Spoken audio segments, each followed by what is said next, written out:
So yun nga mga idol, yun yung ating gagawin ngayon. Papalitan natin ng spring yung kanilang garage opener. Ayan.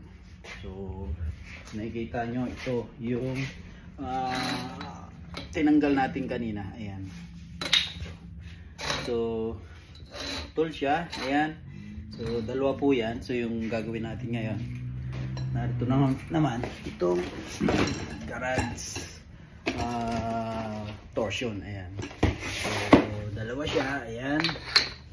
So yun yung ating magiging subject ngayon. Ayan.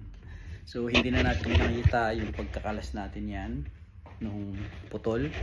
So yung gagawin na lang natin ngayon, ibabalik natin yung bagong garage spring o yung torsion. Let's go! Ito mga idol, kung nakikita nyo, ito meron siyang wire na nakakonect dito sa puller na ito. So dalawa yan, kabilaan, may puller din dito sa kabila na kung saan ikakabit din natin itong isang cord na to, itong isang wire na to. Ayan, kakabit din natin doon. At katulad nga ng sinabi ko, hindi ko na naipakita sa inyo kanina kung paano natin nakakalas yung dalawang spring, kabilaan na yon dito sa area na ito at sa area na yon. So kabilaan dyan. So ipapakita ko sa inyo mamaya kung paano yung pagkakabit ng torsion o nung spring na to. Alright, so let's go. So ito nga mga idol yung ikakabit natin. So may dalawang side yan. Ito yung side na to at itong side na to. So ang mangyayari, ito yung ilalagay natin sa gitna. Ayan, ito yung nasa gitna. So ito naman yung nasa bandang gilid o yung nasa side. Ayan. Kung mapapansin nyo mga idol, makikita nyo ito. Ayan. Dalawa sila. Ayan. So ito yung nasa gilid at itong dalawang to, ito yung nasa gitna. Ayan. At syempre ipapaliwanag ko rin sa inyo kung paano yung pagkakabit niyan. Alright? Let's go! Kaya katulad ng sinabi ko sa inyo, hindi ko na pinakita sa inyo kung paano yung pagkakalas natin ito. Ayan. So basta yung gagawin na lang natin ngayon, kakalasin natin itong pulley. Ayan.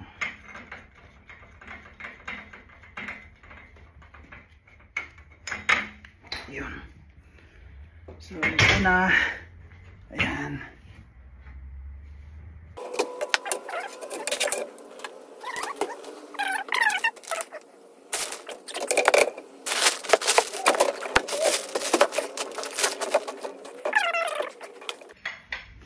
So yun yung mga idol, dahil nasa garage tayo, napakainit.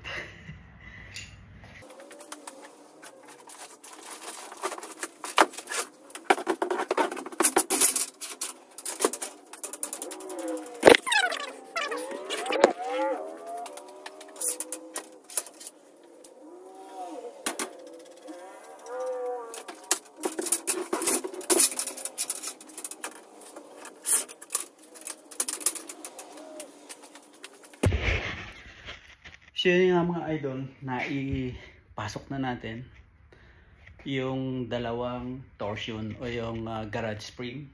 So yung gagawin naman natin ngayon, i-align na natin. Ayan, kung nakikita nyo, i-align naman natin yung pole na to dun sa butas na yon. So kabilaan yan. Ayan, kukunik na natin siya. Ayan, let's go.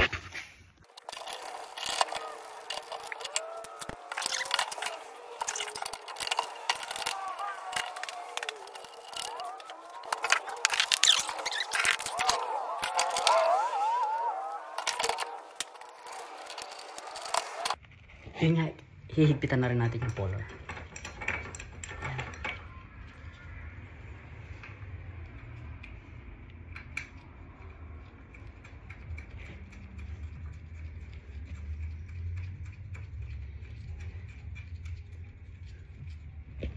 Yun. Hihigpitan na natin mga idol.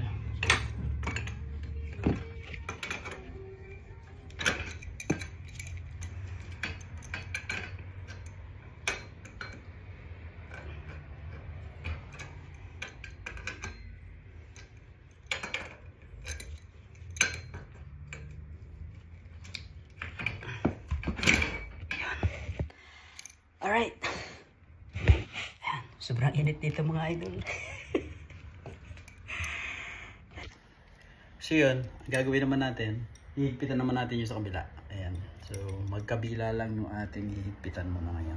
Alright, let's go.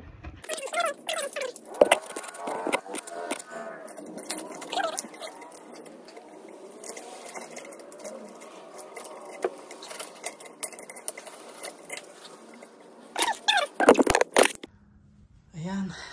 Ngayon naman mga idol, ang gagawin naman natin, ilalagay na natin, ipoporma na natin yung dalawang torsion kabilaan dito sa gitna. Ikakabit na natin doon sa mag-hold dito sa gitna. Ayan, sa center. Ayan. Alright, let's go. So ito na nga mga idol. Yung gagawin lang natin, ayan, dahil nga dalawa yung spring kabilaan. Ayan, kung nakikita nyo. Itataas lang natin. Ayan. So, yun. At ayan, nakataas na siya. At ang gagawin natin, ayan, nakikita nyo yung rubber na to, ilalagay natin yan dito sa loob. Ayan, so nakalagay na siya. Ayun, nakikita nyo, nasa loob na siya. So at ngayon naman, ilalagay natin yung dalawang bolt. Ayan, at connected yan dito sa kabila. Oh. Papasok lang natin. Ayan.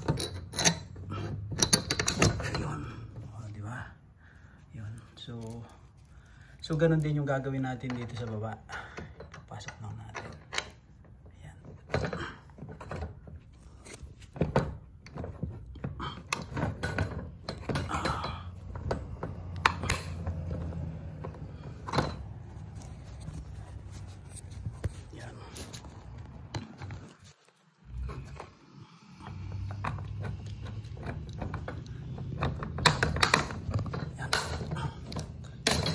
Nyo, nakakabit na siya. So ilalagay na natin yung nut. Ayan.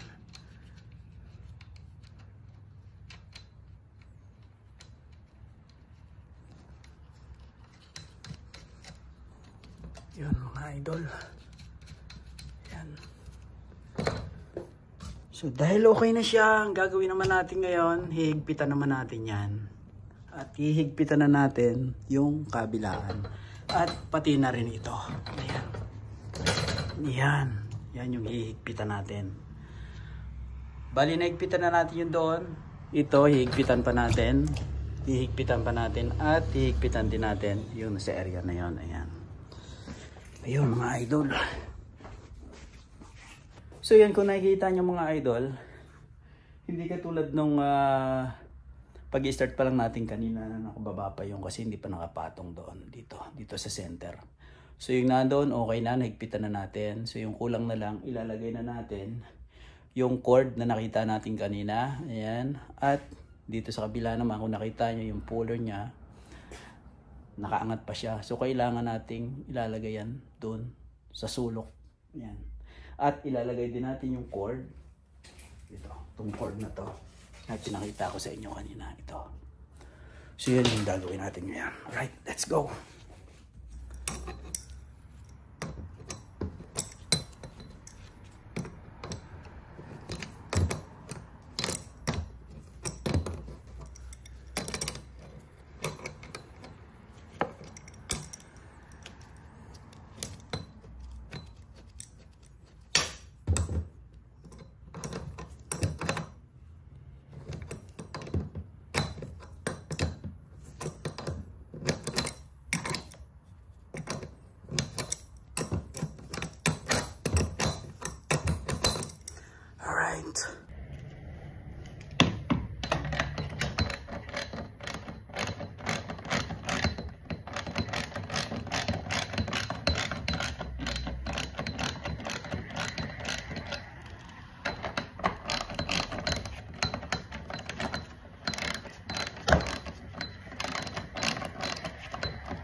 mahigpit siya mga idol.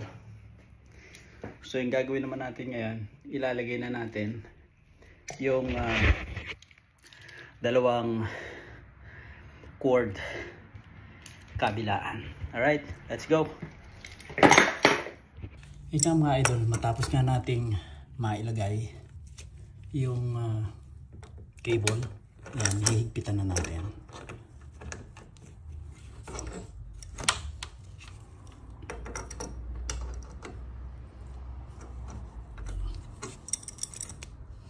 Yan. Kailangang mahigpit siya.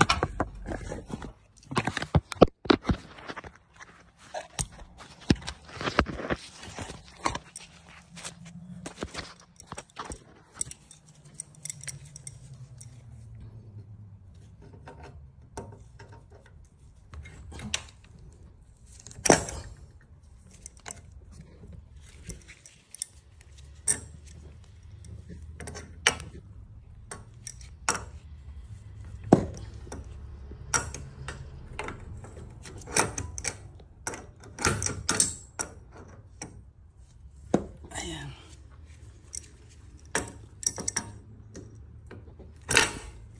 Alright. So dito mga idol sa kabila, ayan, nakita nyo yung ating isang cord. Ayan. So ganun din yung gagawin natin. Pasok natin yan. Ayun. Ayan. Papunta sa taas. Ayan.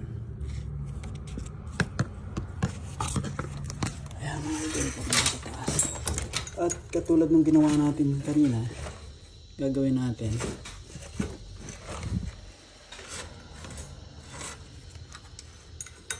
Ulusot din lang natin. Ganun.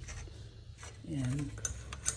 Tapos pipihitin natin pataas. Ayan. So mga idol, dapat yung magka-level sila ng pagkahigpit. Kung ano yung pagkahigpit dito, ganun din yung pagkakahigpit doon sa kabila. So dapat pareho silang mahigpit. So dahil medyo maluwag to, so ang gagawin natin, i-adjust natin.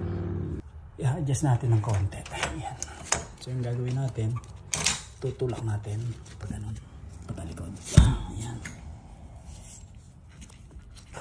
Ayan, nakikita nyo naman. Ayan. Medyo mahigpit na siya. Yun. Alright. So higpitan natin ng konti.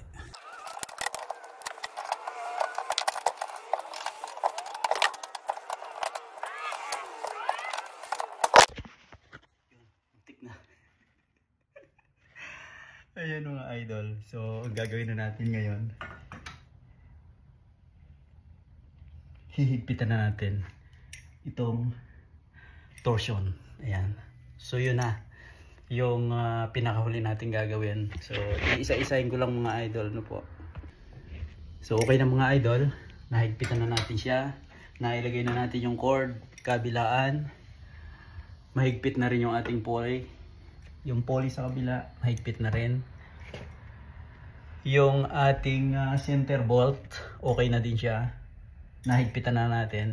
So yung gagawin na lang natin ngayon, pipihitin na natin itong torsion. Ayan.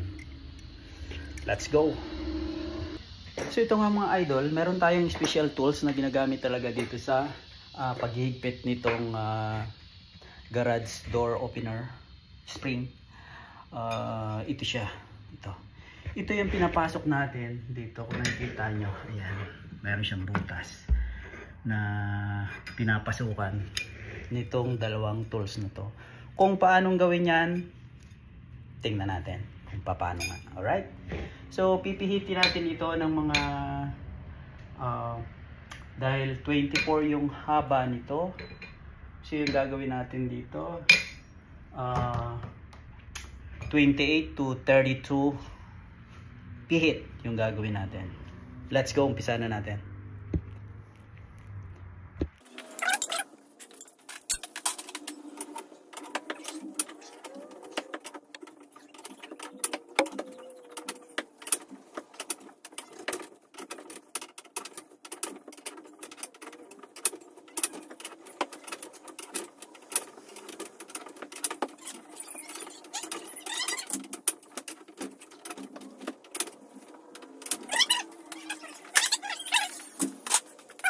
mga idol, mga popsi, mga momsi, yun yung ating ginawa.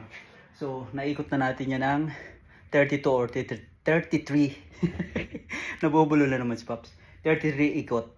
So yung gagawin din natin sa kabila, ganun din. Iikot din natin siya ng 33. Dapat kung ilan yung bilang dito sa kabila, yun din yung bilang na gagawin natin sa kabila. Alright, let's go.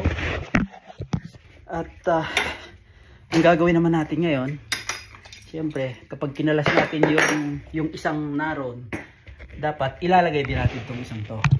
At kung paano gawin yan, kailangan mailagay muna natin ito dito, ba, sa taas. Yan, lagay muna natin sa taas. At pagkatapos nyan, siyempre iaangat natin ng konti dahil ito may force pa yung pagkakapihit nitong torsion. So ipipihitin natin. Ayan, ganyan. At dadahan-dahanin natin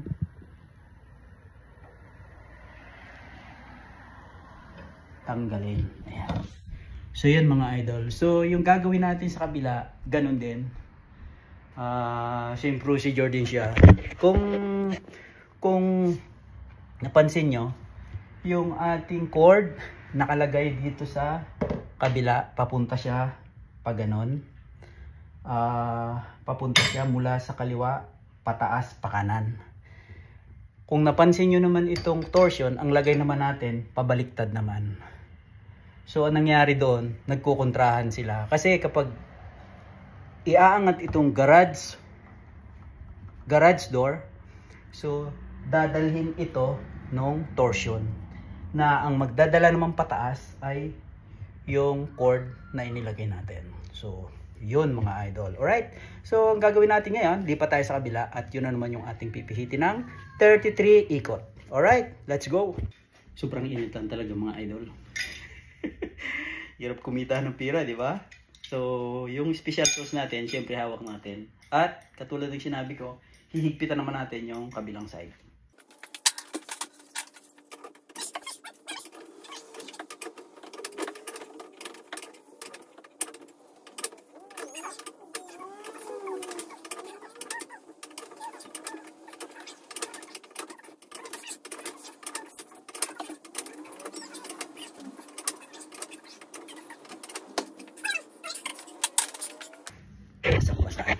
Ibig sabihin, kondisyon tayo ngayon. So yun mga idol, ito yung sinasabi ko sa inyo kanina, dahil napihit na natin ng 33 ikot yan. So yung gagawin naman natin ngayon, hihigpitan na natin. Ayan, hihigpitan natin. So yun na nga, matapos nga natin pihitin ng 33 beses yung torsion, ang gagawin naman natin ngayon, pipihitin na natin o hihigpitan na natin.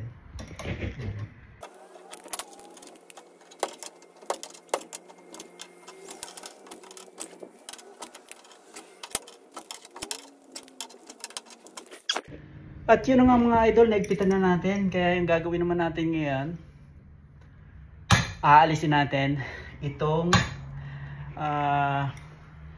special tools na tinatawag natin. Ayan. So, syempre yung unang gagawin natin, ano po,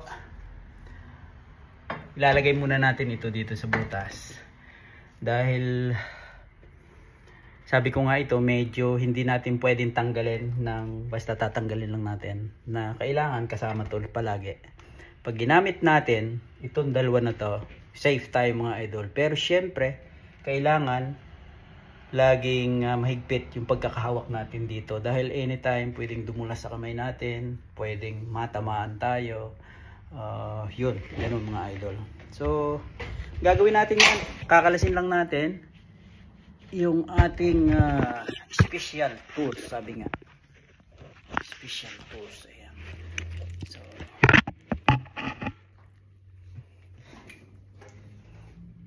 ay nako, mga idol. Yun, no? Diba? Yun. So, ang tamang pagkalas nitong sinasabi kong special tools, mga idol, yan. Siyempre napaka-importante po nito. kanina po ito lang yung nakalagay dito. So ang gagawin natin, ilalagay po natin ulit itong isa. Ayan. Pagkatapos niyan, iaangat natin, itutulak po natin paangat itong nasa taas at tatanggalin natin itong isa. Ayan. At kung nakikita nyo po, ayan. So hinigpitan muna natin, tapos pinihit natin.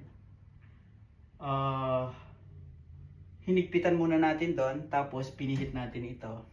At matapos nating na-twist itong spring, hinigpitan naman natin. Alright. So yun mga idol. So syempre itong yan. Kakahulog na po. At sa punto pong yan, dyan na po tayo natatapos. So yan. So yung una natin ginawa mga idol, syempre kung ano yung kinalalagyan ng spring na yan. Sabi ko nga sa inyo, yung nasirang spring nakalagay dyan. So yung ginawa natin, tinanggal natin. Kinalas natin yon at doon natin pinadaan yung dalawang spring na sira. At pagkatapos nyan, ipinasok natin yung isang spring. Siyempre yung para dito sa right natin siyempre. At ang kasunod na yan, pinasok natin ulit yung pangalawang spring, yung nasa left naman. At siyempre merong rubber tayong inilagay kanina, kung nakikita po ninyo kanina. Ano po? Tapos, ang ginawa po natin, hinigpitan po natin yung magkabilang dulo. Pero bago po natin hinigpitan, nilagay po muna natin, kung natatandaan po ninyo, yung dalawang cord, kabilaan. Ayan. Nung nailagay po natin yung cord, hinigpitan po natin. At pagkatapos po niyan, hinigpitan din natin po itong nandito sa center. Ayan, kung nakikita nyo yung center na yan. At pagkatapos po niyan, dahil nakaset up na po, remind ko lang po kayo na yung cord na nilagay natin kanina, ito po yun. Ito po yung hahatak pataas. At ang purpose naman po nung spring, yun naman po yung magdadala pataas para maging magaan yung paghihila nitong garage door na ito.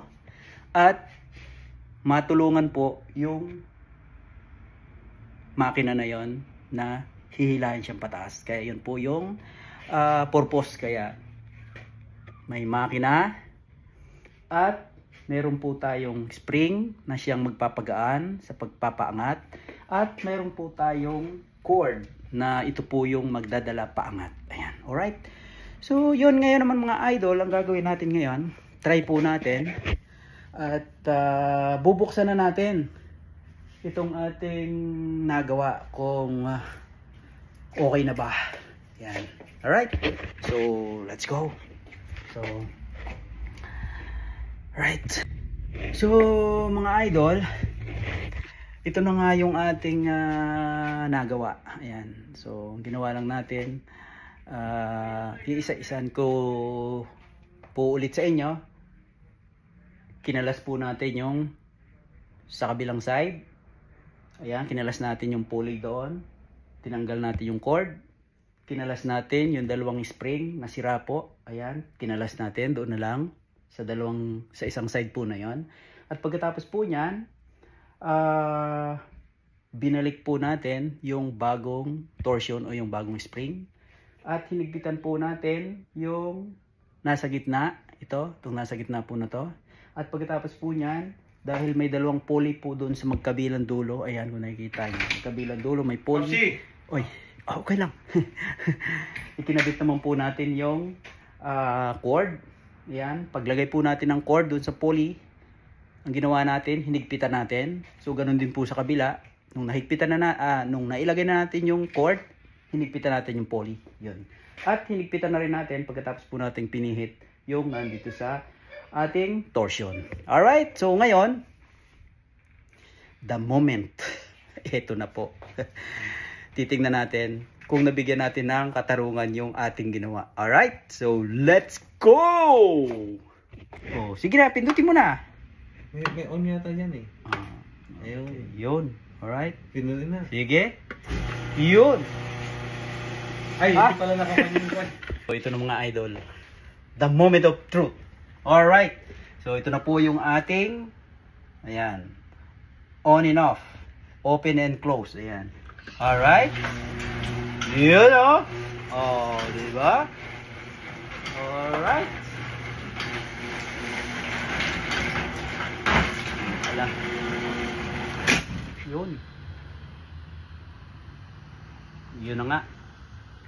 Yun na nga mga idol. Pasok na pasok. Ano nangyari doon? Alright mga idol. Ayos. O, di ba? Alright, so syempre po dun sa ating mga neighbor dyan, ano po, na medyo kailangan po magpaayos ng ganito. Sira po yung inyong mga torsion, sira po yung inyong mga garage spring, ayan. Yun, just PM me po. Syempre, pops. Alright, so ayun na nga. Thank you for watching. Bye-bye. Ayan, at syempre po, kung naibigan niyo yung ating video ngayon, ayan, paki-like, comment, at kung meron po tayong mga katanungan, ayan, just PM po sa baba. Ayan. Syempre, Pops Anton TX. Ayan. Mabuhay. Boom. Alright. At syempre po kung naibigan po ninyo yung ating video, ayan, paki-like, comment kung mayroon po tayong mga katanungan, at paki-subscribe na rin po yung ating YouTube channel, Pops Anton TX, ayan. At matapos nga po nating ito, sabi nga pagpawisan yung ating ginawa, narito na po ang ating finished project.